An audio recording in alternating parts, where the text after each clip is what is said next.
17h45, l'actualité, c'est en direct et tous les quarts d'heure sur Grand Lille TV. Soyez les bienvenus, nous sommes le mardi 4 février.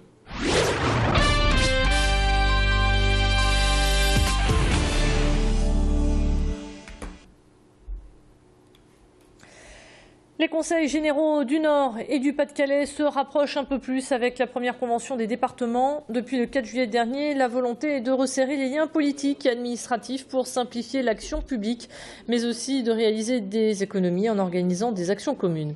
Un premier bilan a été dressé aujourd'hui avec les projets menés communément, comme une ligne de bus express interdépartementale reliant Dunkerque à Saint-Omer, mais aussi la réalisation d'une étude et d'une carte des aires de covoiturage. Ce n'est pas tout, bien sûr, d'autres projets sont à venir. Plus de précisions au micro de Macha Grunessen.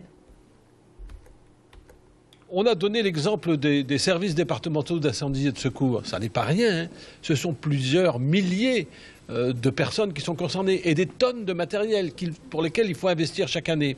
Est-ce que vous croyez que c'est bien d'investir pour le sauvetage en mer à Calais et de traverser la frontière et d'aller investir pour le sauvetage en mer à Dunkerque, alors que finalement nous aurions en commun un certain nombre de véhicules de secours qui sont destinés à ce type de spécialité?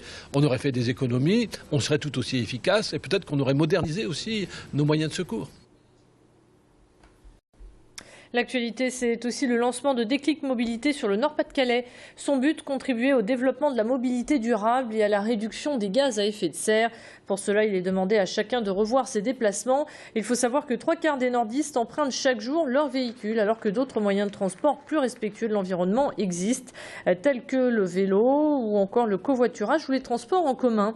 Déclic Mobilité est à destination des professionnels et a la lourde tâche de faire évoluer les comportements à l'intérieur des entreprises, grâce à des ateliers, des campagnes d'information ou encore à l'échange de bonnes pratiques.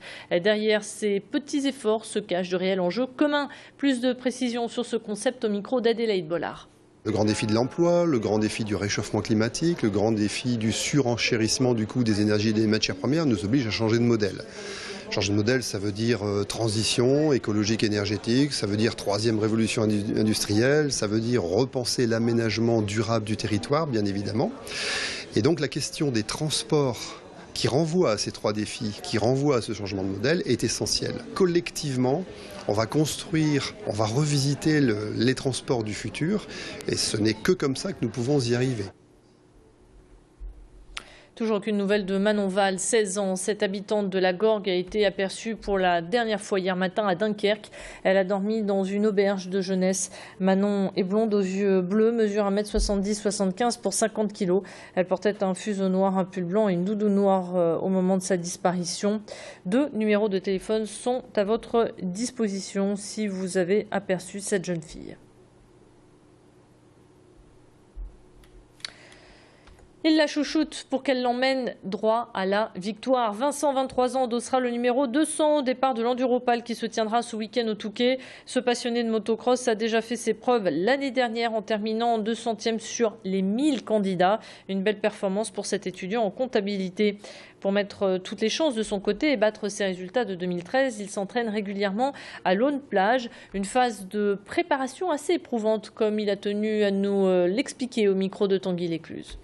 Physiquement, ça ne s'improvise pas pour participer au Touquet. En tout cas, pour ma part, j'essaye de faire les choses sérieusement. Donc, je suis un programme physique assez strict, notamment de la course à pied. Et ensuite, c'est sur la moto. Donc, c'est pas mal de motos dans le sable, à raison d'à peu près 2 entraînements par semaine. C'est assez éprouvant. Au bout de 3 heures, le terrain est vraiment déformé et il faut arriver à toujours maîtriser avec la fatigue et le terrain qui s'abîme. Pouvoir rester sur la moto, c'est assez éprouvant. Oui. Et si c'est votre rêve à vous aussi, ne tardez pas à vous inscrire. Vous avez jusqu'à demain pour le faire. La maison éclusière du Galon d'Eau à Roubaix ne sera finalement pas démolie. Devenue la propriété de l'île Métropole au mois de novembre dernier, le maire de la ville, Pierre Dubois, envisageait de la détruire. Une décision qui a donné lieu à une petite bataille politique entre élus. L'écologiste Slimane Thier était fermement opposé à ce projet et propose que cette maison soit cédée à une association caritative ou d'insertion pour €1 symbolique afin que les travaux de rénovation y soient entrepris. À l'heure actuelle, les possibilités de réhabilitation de cette maison éclusière sont à l'étude. À quelques semaines seulement des municipales, le maire de Roubaix a donc fait marche arrière. Il nous donne ses raisons. Écoutez. Aujourd'hui, les conditions ont changé.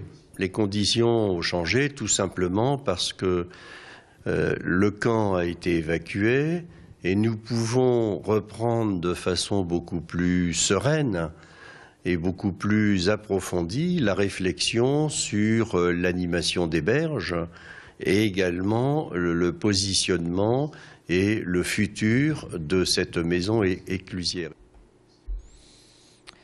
Et on termine avec une bonne nouvelle, surtout pour les amoureux de la musique. La liste du Main Square Festival s'allonge de plus en plus. De nouveaux artistes vont enflammer la scène les 3, 4 et 5 juillet prochains.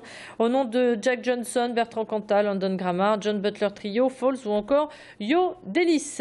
Il est 17h, passé de 51 minutes. C'est ainsi que s'achève cette édition. Merci de votre fidélité. On se retrouve dans un court instant pour faire le point sur votre météo et sur vos conditions de circulation, toujours en direct bien sûr. Prochain point sur l'actualité, 18h pile.